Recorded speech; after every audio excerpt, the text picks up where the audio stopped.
Hi everyone.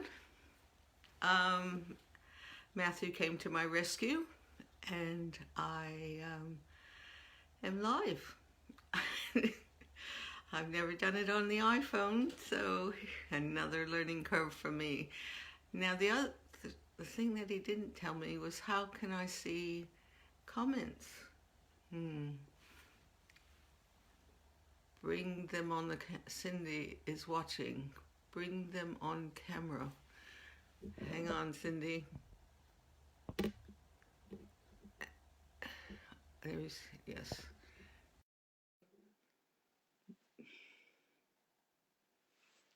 Great. The guest declined the live video invitation. Okay, well, let me look at these things. Never mind. Finish.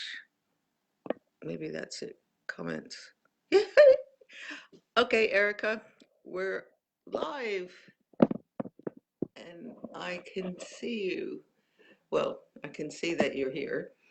I'm in my studio. I don't know if you see, did you see my message earlier saying that I was canceling tonight?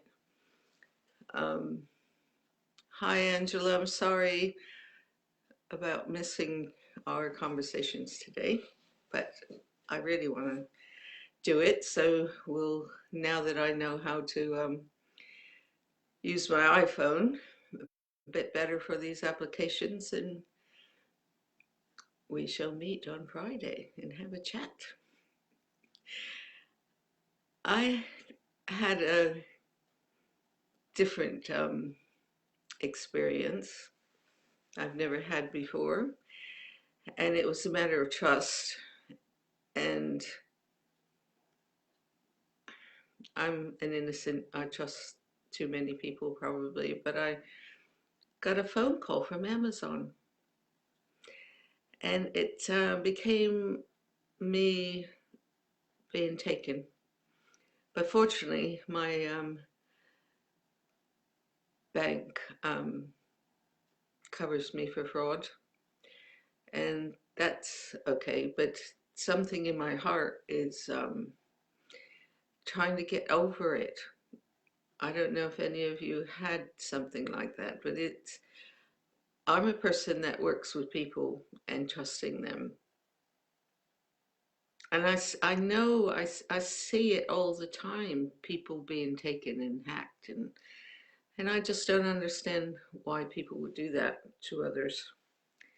So I got my first experience, and I have to find the way to balance my,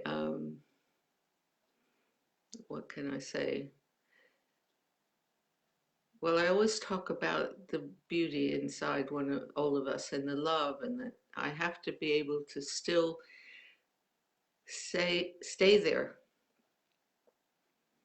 while, I mean, we've been working with the chaos and the lack of trust and everything. And um, Richard, all my messages are going really fast. I just caught your one, and I wasn't going to, but Matthew came to me, and because he saw my message, and he helped me yet again. And I sat there and I thought, oh, do I do it? Do I not do it? So here I am, and I just, we're talking about fear and the pandemic and all those things to find that balance inside. And I haven't had to really experience this other thing of people misusing, particularly the trust that elders or innocent people have. And everyone's struggling for money, I know, and they're trying to exploit whatever way they can to get it. And I hope that they do well with it. I hope it helps them. Um, my bank is giving me back my money, my savings. So thank God for insurance. But I always ask myself, why do I have this experience? Hi, Verpy. I did this. Matthew, help me. I'm here. So, yeah, I haven't quite come to an understanding yet about what, from a higher point of view, what am I learning? But maybe it's the fact that I have to not be drawn into the fear that they were using, what they played on. And you know what was really amazing is I really felt they were nice people. I thought they were honest. I thought it was really true. And it didn't turn out to be like that. But I suppose I've gained some wisdom about the chaos in the world, be more sharp about what I have to do to turn someone down and say sorry. You know, all my kids said, you ask them for their phone number and you say that you're going to call them back.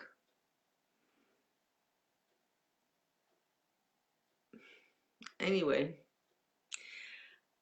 what I wanted to talk about before this happened was that I don't know about you, but sometimes my mind in the night wakes up with all kinds of things I have to do. Sometimes the painting, sometimes it's concern, worry. And I thought it might be nice to share a few things that can help calm that down. Um, one of the things that I use is that while you're lying in bed, I'll tell you Verbi a bit later, okay?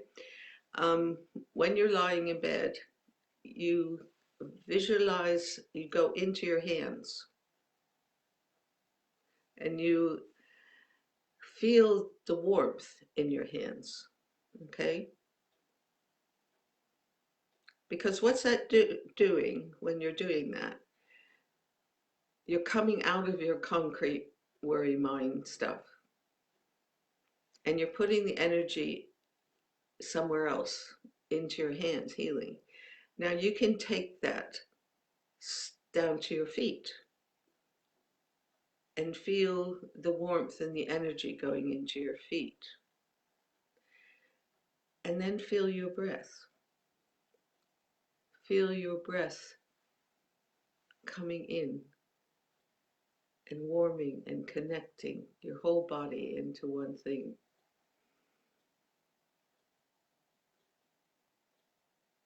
Richard,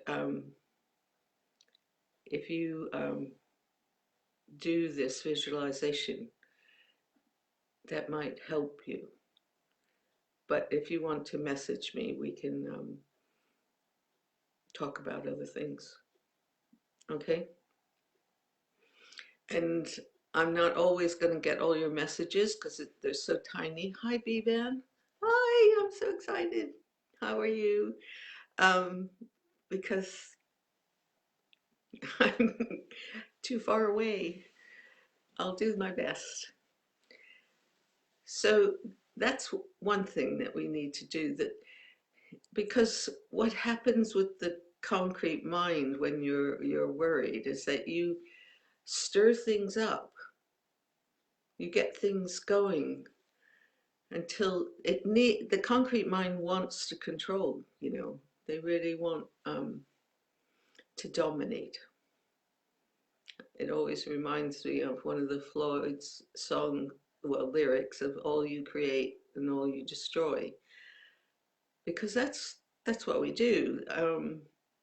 In an earlier post that I did, a stream earlier this week, I talked about how your mind, we've talked about imagination before, so your concrete mind is going to try to make um, a fantasy. A fantasy because what are you worrying about? What is your mind going, oh my God, that might happen, and oh my God, that might happen, and oh my God, this happened, and they aren't, they haven't happened yet. And we are controllers of our future and our dailiness. And so it's through the higher imagination that you become the bridge to the higher impulses of what stillness is and where love is and where self-empowerment and wisdom lies. And that my art teacher, Cecil Collins, he used to say that if we talk about a painting or if we're talking about the art of living, the true purpose of being here is that you create, you bring the highest down and you create something here. It's heaven on earth. It isn't that we have to leave and we experience the greatness after we pass on and we get up to heaven. That's not the point. We really been misled or misguided. Really, it's we have human beings have such potential through the imagination, the bridge, going to your higher soul realms, and then shift your identification from I don't have the latest mobile phone or I don't have the best um, clothes or the best car or anything. Your identification is so grounded into this materialistic program that you need to shift that into something more from the higher place. It took me a while to believe it in the first place, and then why not? Why do I want to stay within low self-worth and self-judgment and sorrow and sadness? Once I knew there was this road, there was this reality, there was a way to shift your identification. I was contemplating with a friend the idea of a word game. Maybe you'll play it with me. Hi, Torsten. Maybe you'll play it with me. So what, it's Andy Cooney, good friend. He's a word master and a poet. And he's always putting something like beauty hyphen full in capital letters, or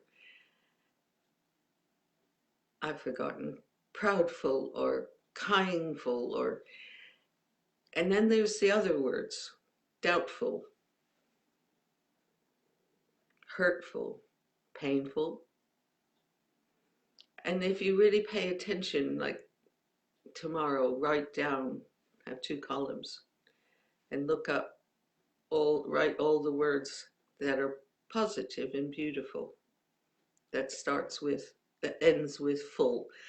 I cheated and I went on Google and asked to see all the words that end in full. And I have a list, but it's upstairs because I didn't intend to be here. And but here I am, happy full to be here. Oh my goodness. Isn't life a trip? It's I am so glad that I have a vision that helps me feel the beautiful, the wonderful aspects of life. So I hope you forgive me that tonight I'm not going to be able to see all your comments to answer and things, but I'm here. I'm here, and you could. I'll go through it later if I can figure out how and answer your questions then, or respond to your comments. Um, I'm really happy that I could come tonight because otherwise it'd be a long week and I really miss being with you guys. It's I'm I'm alone in the house and every day it's like, okay, how am I going to create something beautiful, or what shall I cook for myself today? And I don't know about you, but it's going on a long time. It's helping me to master a few things, and inwardly, as I'm sure that everyone else has that test. I find it interesting how my memory of what I usually do outside of the house after a while is just disappearing. Hi, Yvonne. And hi, Canon. Cooking is a therapy. Yes, I managed to see your message. I love cooking. I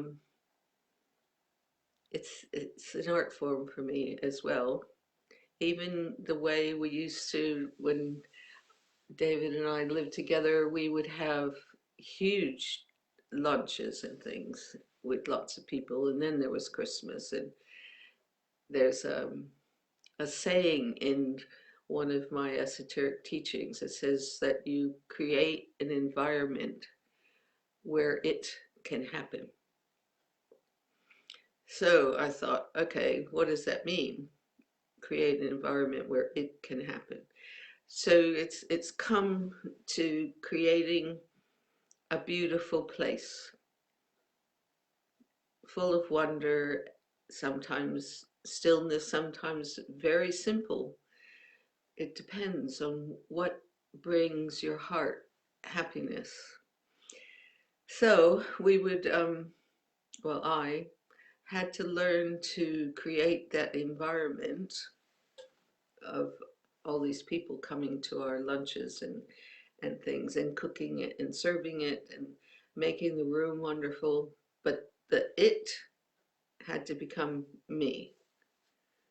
I had to know how to do all of that, but also held the stillness and the creative side of who I am while I was making the dinner. Generally, I have to take care of the kids as well, and I think I started to get it. There's this place within you when you're really in that creative mode cooking. I even found it when I was washing the nappies and the dishes. Everything can be there. It's the interesting thing is that it's in you all the time. It's not something necessarily you have to do. It's something that you are. The being. The being is there all the time, and that's where balance and peace and everything comes into it. And there's music. You either make music. Do you know that you're hearing music all the time?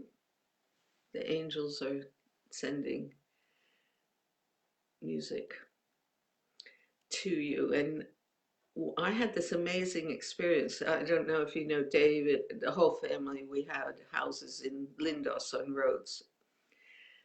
And one summer, we were there in August, and we were down on the boat beach, and goodness gracious, there were so many tourists, and they were all drunk in the afternoon, party time, making all this noise and everything. And I love swimming. I've got flippers and I've got hand flippers, and I just thought, right, I'm going out for a swim in the big bay and to get away from this noise. And I'm swimming and I'm swimming and I'm swimming, and I'm like a dolphin, really. I adore the water, and I'm diving. David and I used to do a lot of snorkeling and diving, I have to say. And we raised the kids. They love water. Anyway, I'm out there swimming, diving, turning around, floating, feeling the sun on my face. And I start to hear this amazing choir of these notes that just filled me with such calm and beauty and everything. And it was just so amazing and it was so powerful. I suddenly realized that it was coming down on everyone on the beach as well. And because they're not used to assimilating it without getting overexcited and jumping around, that's why they were making so much noise and screaming and hollering, because they'd get overexcited because their nervous system was getting empowered by this incredible sound. I returned to the beach with a greater understanding, I have to say. Yeah, that was a memory. It's in my book. I have it. The story is deeper, longer than what I just shared with you. But I adore the water. It's just special, really special. Plus, salt water is really good for you. It cleanses your aura, and there's a lot of positive ions that comes within the evaporation with the sun and the water. I wish I could see all the comments. I don't know how to do that. Is that a new picture behind you? Becky, I saw your post, yes. Let me raise this up a bit. I am working on her. I don't know if you can see very much of her. There you are, some of it. It's taken from of my daughter. Got a hold of all my fairy wings, went out dressed up in all my dresses and stuff, and it's, don't want to lose my, hang on a minute. Can you see that photograph there? Go that. They played in the woods, and I've been so motivated by it that I'm making my own version of it. So I worked with a woman called Lily Cornford in color healing, and she used to talk about the different color fairies, and it's and each one has a place that they take care of. There are water fairies, and there are air fairies, and there are tree fairies and flower fairies, um, lots of fairies. And I know that when I first went to her, before I studied and became her trustee and everything over many, many years, I took the children to see her. And Sarah was the first one to go in, and Lily would sit at our heads and put her hands on your head. And we always worked in pairs, but because she was my child, Lily thought it best if another healer worked with her. And but I sat on the side and watched, and I'll never forget it. Lily said, "Sarah, do you see fairies?" Mm-hmm. Not everyone sees fairies. Mm-mm. It's just, and I thought, she's never told me that she sees fairies. Of course, then as she grew up, she's closed down that ability. I've had a lot of different experiences. I went to Finhorn. They work with fairies quite a lot, and there's some great books about them.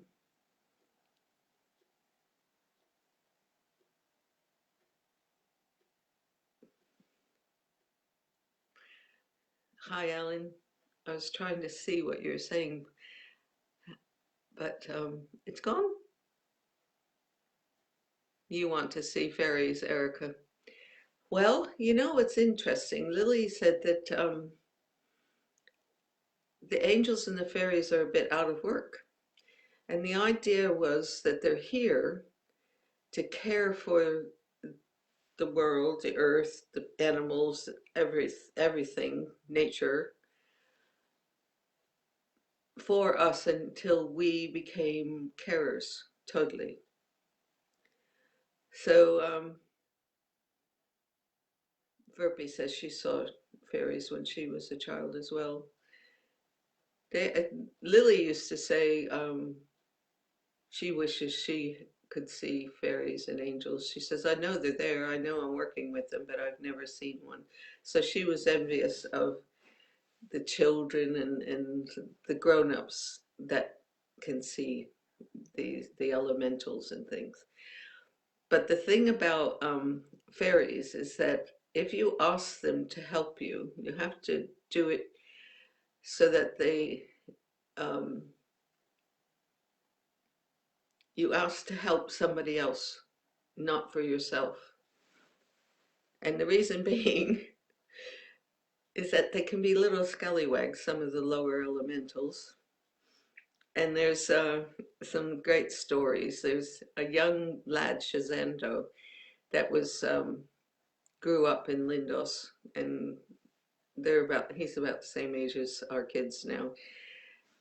And we always had tons of kids in our bus and going out to different beaches and things like that. And he was always in the crowd with us.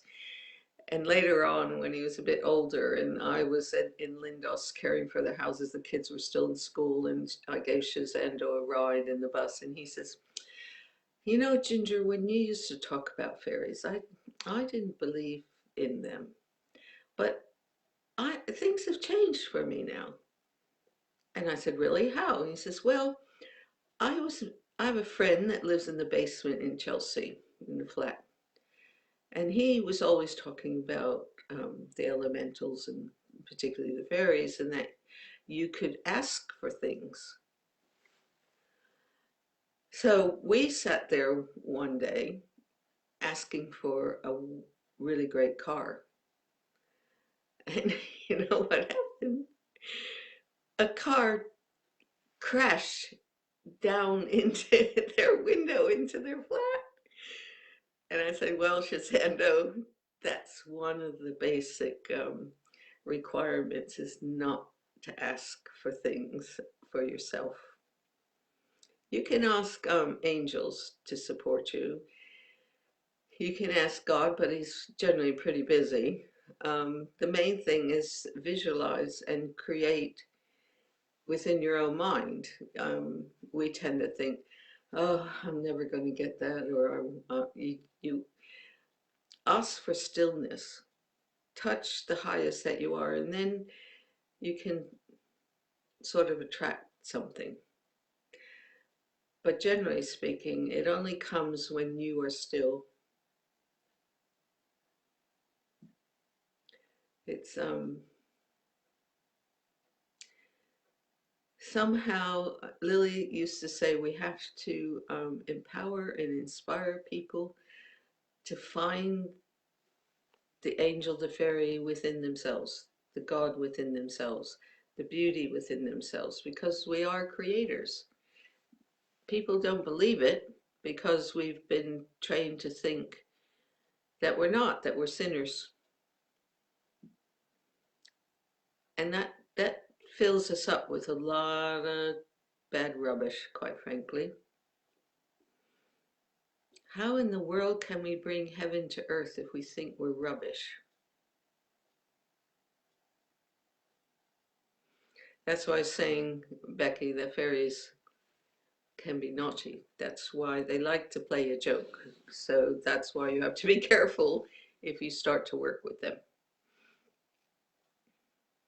I had someone living with us in one of our houses, and I was doing that thing of creating an environment where it could happen, where peace could be. And this woman came and said, can I be with you for a month? Because I'm doing this course, and she lived up north and wanted to be, it was in East Grinstead. So I said, okay, but I didn't realize what she was doing up in the attic in the bedroom. But she was a dowser, and that's okay. People douse and they don't go out if it doesn't ring right, or they go out if it does, or they won't turn right or left and things. But if it helps people, I tend to try to listen to my own intuition guides and things. But I'd come back from shopping, bringing in the groceries, and she's there in the kitchen table going, oh, I'm so tired. I said, really, why? And she says, I have been dowsing the whole garden telling the fairies that they can't be here. I said, how can you do that? I have been empowering them that it's a safe environment and including all the animals, the foxes and the cats and the birds, and they can all be here providing they all work together. And that goes for human beings too. She didn't stay in my house much longer after that.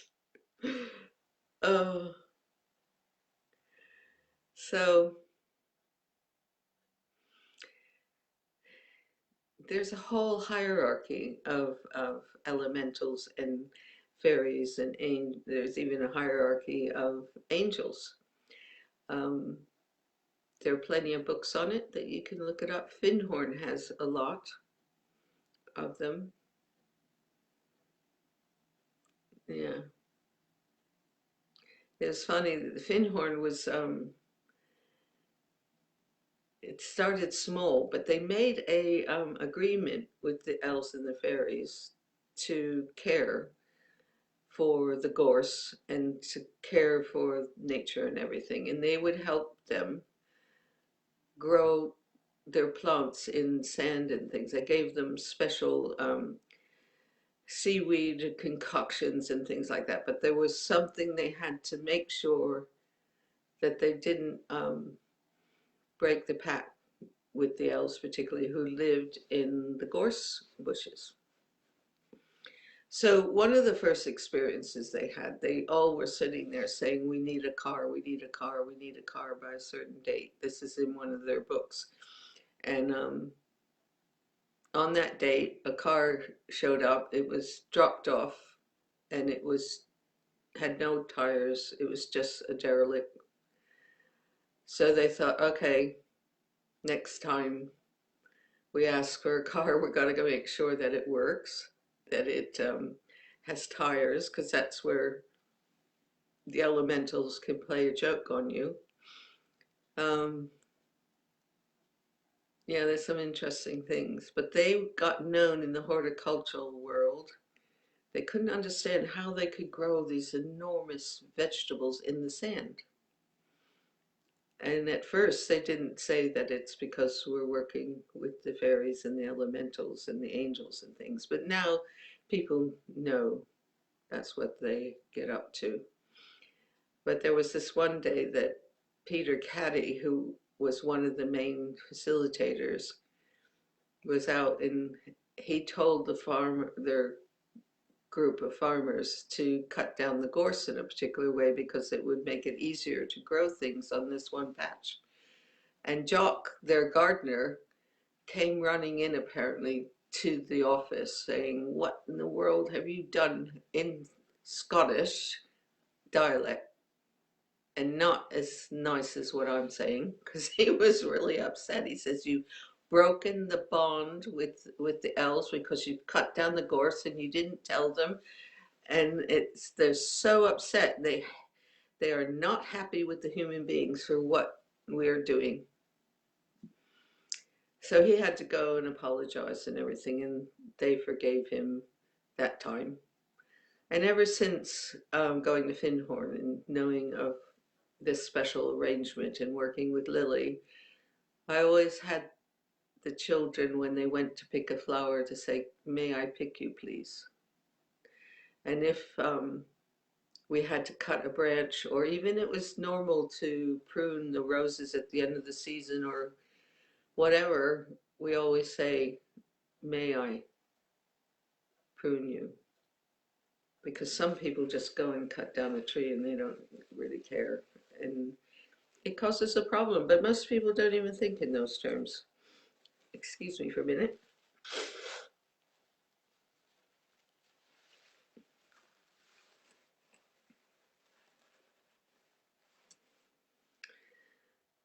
It's funny, as you grow up and work more in particular, I can't speak for the Eastern world, but as we grow up and become more aligned with the material world, all all of that aspect, you stop seeing it, but it's still there. Um, you can talk to them, you can send love and work together. Human beings need to get back to working with nature, even if it's just a walk. Why do you think you feel great when you go for a walk? It's because nature's caring. Sometimes it can get pretty upset with us, and we are messing around with it. But that's the thing.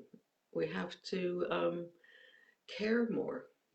We have to value more. And in a strange way, COVID is simplifying our lives because we weren't doing it. I hope we're getting insight about it. But it's meant for us to let go of a lot of things that we thought was what life is, but it's what that is a superficial side of life. It's not real life that's inside us. The beautiful, the wonderful, the joyful. Yeah. I have no idea what time it is, and I have been full of chatter tonight. Talk, talk, talk. Um, can anyone let me know what time it is? Maybe you don't want to. So I would. I wish I could see whether you had any questions or. Well, I see that Verpi says that when people, I always felt strongly for the nature, especially the trees. When someone cuts a tree, I mourn for the tree. 35 past the hour. 7:35. Great, we got a whole half an hour to go. So, can anyone ask me a question? And I'll hope to see the comments. And then another time, well, hopefully I'll be back on my computer by next week. It's such an interesting process. I don't know if you remember, my big computers crashed before Christmas. That was such an experience for me. I do a lot of artwork on it and creating, writing, and things like that. And when suddenly this big computer just, I couldn't go there. I thought, oh, that's okay. It's just giving me a chance to meditate.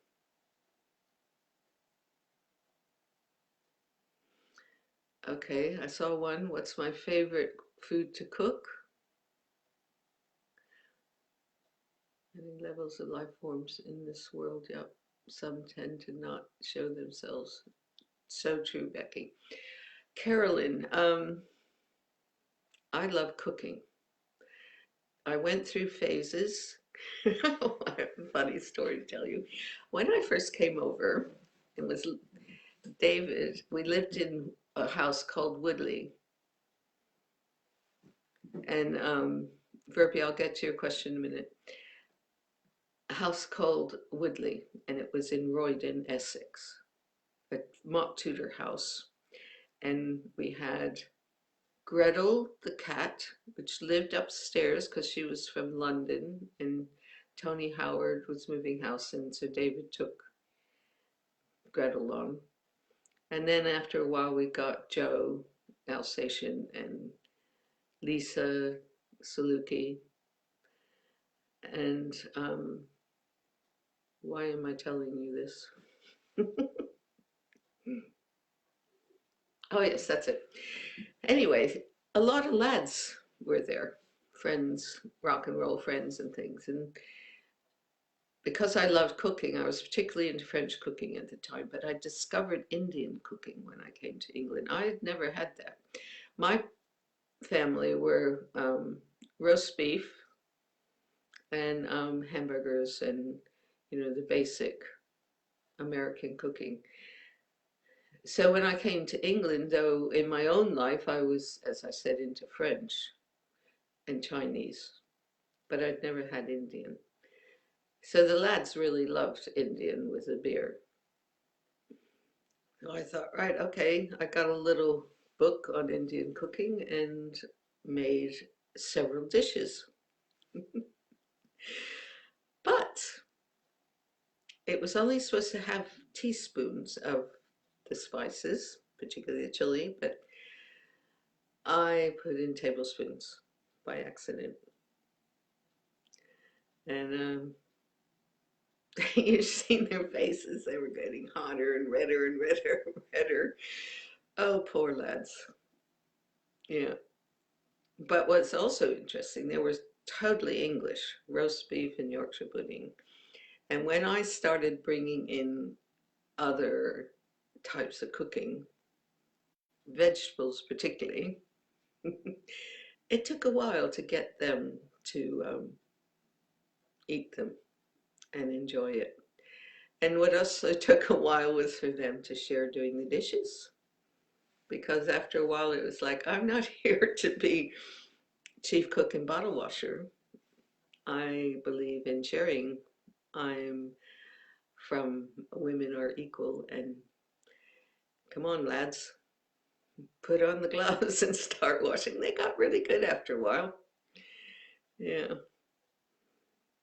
lots of stories, but that now I love cooking Indian. There's so many wonderful things you can do. And then I became a vegetarian, and then we went to Japan on one of the tours, and I just fell in love with the not only the food but the philosophy behind how they cook. It was so beautiful. Yummy, I should say. Yummy full. Oh my goodness. Life is so interesting and and wonderful.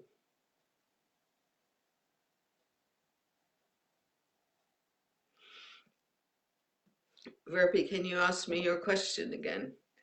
Um, in the meantime, there is a question that came through. How did we choose the names of our children? Mainly it was David.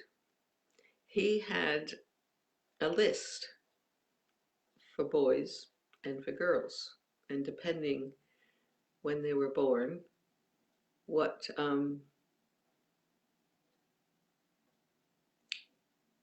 which one we might do as they were born. And interesting, when Alice was born, it was like every the whole world stopped and was quiet.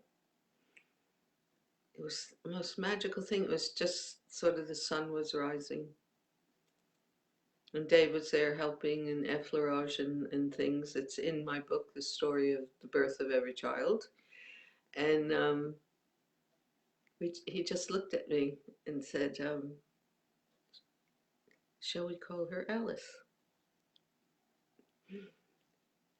Yeah. And I said, yeah, that felt good. And Alice is clear perception and wonderland, I have to say. And she is. She has such an imagination. So creative. Yeah. Clear perception. She was very clear. Sarah, best friend, she was so quiet. She used to sit there in the morning because I'd be up at 5 with her and create, because she'd be awake and she'd be in her little bouncer, and she was just so quiet with these big blue eyes. Where we ran into problems was with Matthew. Alice, by then, I think she was 1985, she must have been 7 by then. And we were staying in our house in London in Maid Avenue. while one of our new house was being redecorated and things. And I had him on the floor in our bedroom with using the sound. Um, and of course, David and I decided we wanted to call him Matthew. But of course, Alice is a very determined and strong person. And Olivia Harrison, George Harrison's wife, called up and she answered. And she wanted to know what we were calling our new baby. So Alice says, it's John. His name's John. So Olivia had a little spoon and a teacup engraved with John Gilmour on it. And we went, what? His name's Matthew. And that's how he's gotten to be called Matthew John Gilmour, because of Alice wanting him to be called John. Kids can really get up to stuff. And of course, adults can get up to stuff as well. Oh, yeah.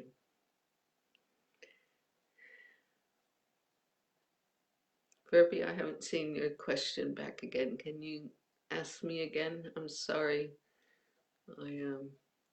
Yeah, it's funny, Nikki, isn't it?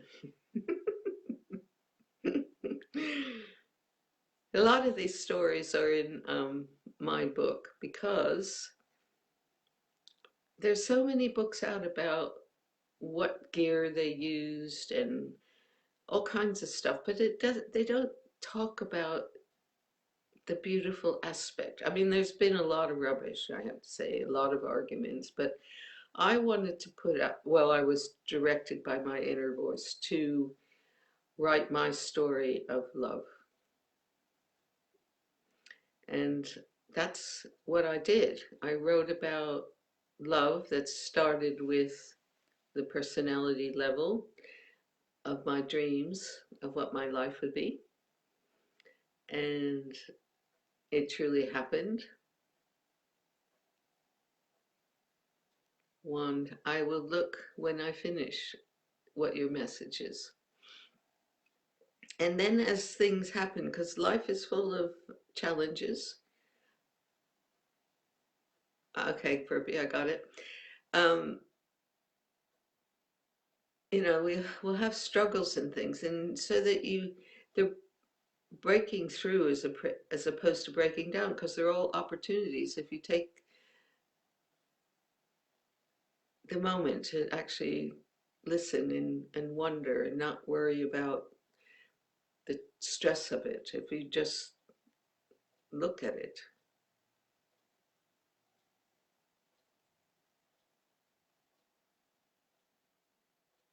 Oh, it looks okay to me, Becky. Sorry.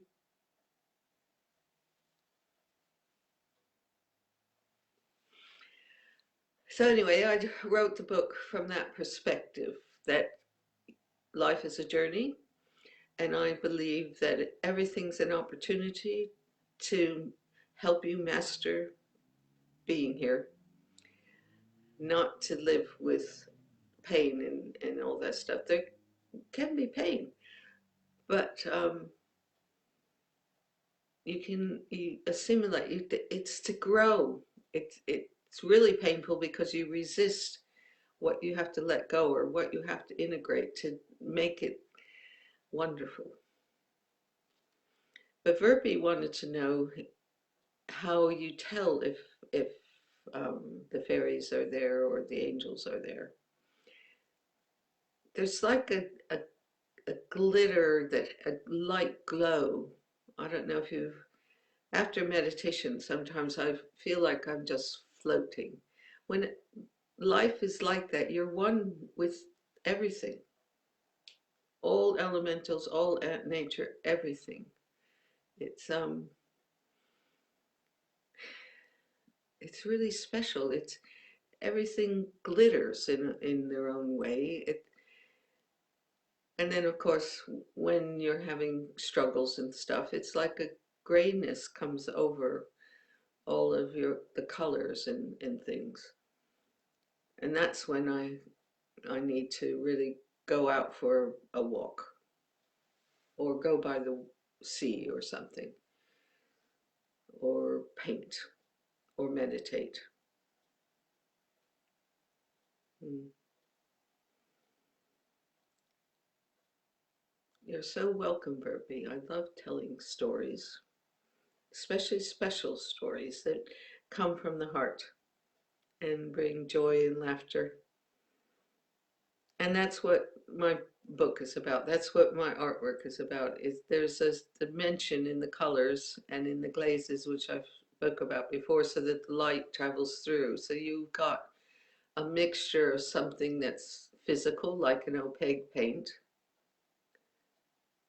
and then you travel through the translucent, the transparent tints, and then the clear glazes in between, so that you're getting your visual sight is getting a representation of what we are. We are a mixture of the physical, going through all these dimensions, our emotional, our mental, our spiritual levels.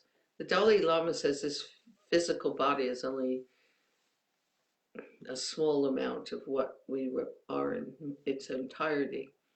So I want to, I've been trained to understand this and choose to paint, to create all dimensions, if possible, in my work, so that when you see it on the subconscious, you are experiencing the harmony of what you are. You are harmonious inside.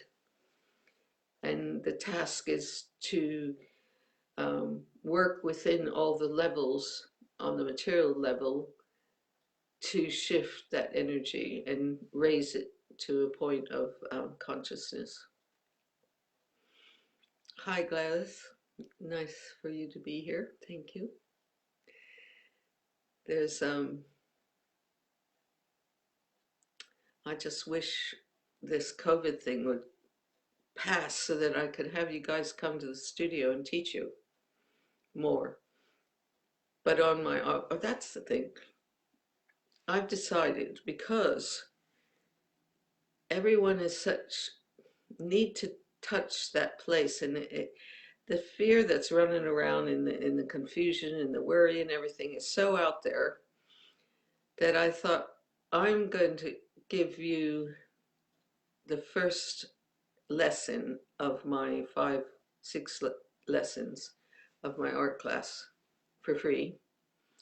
And you'll have to go on my website, www.gingerart.net, and it will be there that you can have the first lesson. I think next week it's going to be there.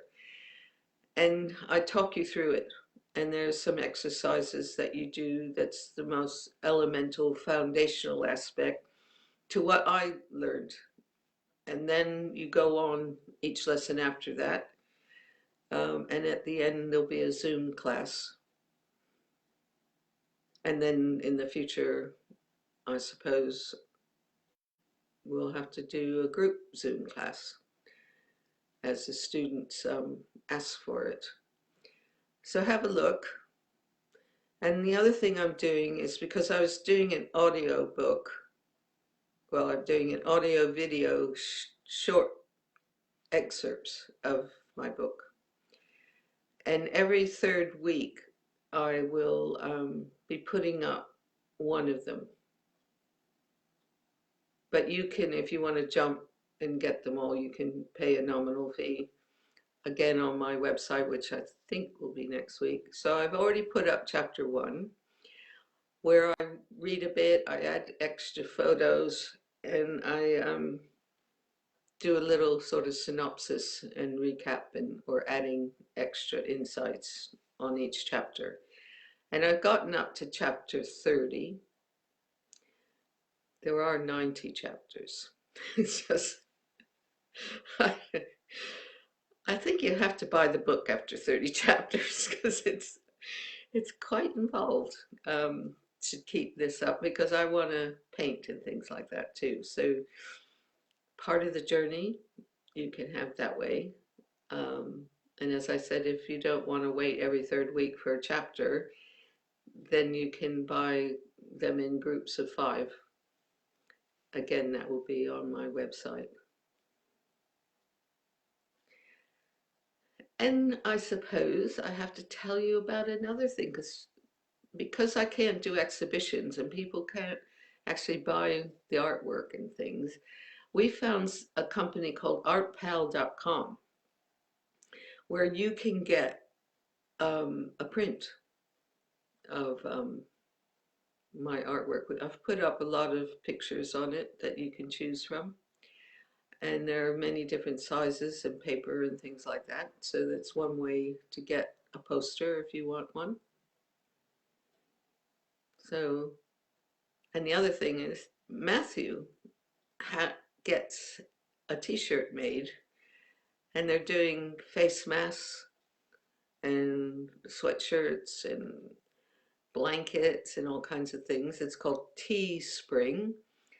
But I've put up in Beauty, We Are United as a picture on there. So that if you want a t-shirt with In Beauty, We Are United, or even a face mask, which I have to send for some because I want some, you can do that too on teespring.com or get one of Matthew's t-shirts. You can get a teacup, all kinds of stuff they do, and they post it out to you so we don't have to worry about that part, and they're pretty good at it. So Erica, you can go to Teespring if you want a t-shirt, and there's one image that I've put up called In Beauty You Are United, and it's one of my favorite ones that I did when I was in Hawaii. So I need to get some too, but I was so involved with Christmas and doing everything that we're doing to help you guys and be peaceful and paint. So I think it's nearly that time to say so long. One, I will look in my messages to see what you said. So I've been thinking that I might get a blanket. They do pillows as well, but I have more free time now to be able to contemplate that. But it was creating the where it could happen, and Alice did an amazing COVID um, um, garden in the back. She has a patio with a little shed and a wall, and she borrowed gazebos and took my greenery and Christmas greenery and lights, and she put the Christmas tree out there, and Claire and Brianna could come, and it was really special. She and I are in a bubble, so I could stay over. And we did the cooking. Claire brought the potatoes because she's really good at roast potatoes. And the bread pudding, she makes really good bread pudding. So we had a jolly time out there, and then it got really cold. We were going to do a movie, but it was too cold. Alice jumped around in her sleeping bag, but she only had one, and we had hot water bottles and heaters. But I'm afraid the cold got the better of us, and so we went indoors, and Brianna and Claire went home. But we had a really lovely Christmas. It was really good. Yes, Juliet, I'm sorry I confused people because I didn't think I'd be able to go online on my phone. But Matthew came to he says, "Why didn't you call me?" I said, "It was too early in the morning to call you in his world." Anyway, I decided I could do it even though I put up a notice saying I wasn't going to make it. But Juliet, you probably see the replay. We talked about trust and angels and fairies and art and all those things. You're in Cambridge, Becky. I was contemplating moving there once. It's a beautiful village, town type of thing. So yes, is it 8 o'clock? Anybody want to tell me what time it is? Because I can't see a time. I don't have a clock here. Everyone's saying good night, so it must be. Is there anybody out there? Okay, group. I'm going to say so long for tonight. I'm so happy I chose to do this. Matthew did inspire me. 2 minutes. Thanks, Verpy. You're very, very, very helpful. Becky says 8 minutes. Okay. Um, should I show you another painting I'm working on? Noon in California. Whoa. You guys are having a trip over there, aren't you? Let me show you this other painting I'm working on. Here we go. I have to see if you can see it. Oops, there it goes. Ground control. Where are we? Down, over. Hang on. Our 8 minutes will be up by the time I sort it. Okay, let's see. Down, down, down, down, down. There we are. It's nurses. And I hope to donate it when it's finished. 1 minute left, Ginger. Okay. You guys are terrific. Okay, in that case.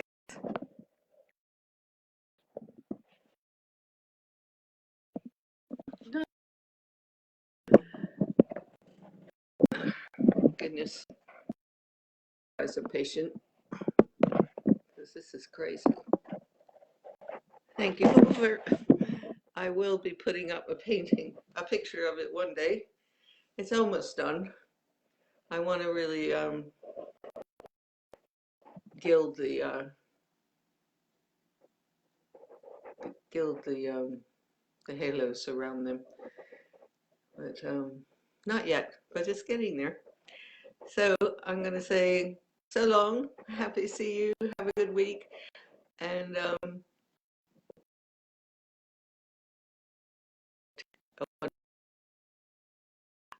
list of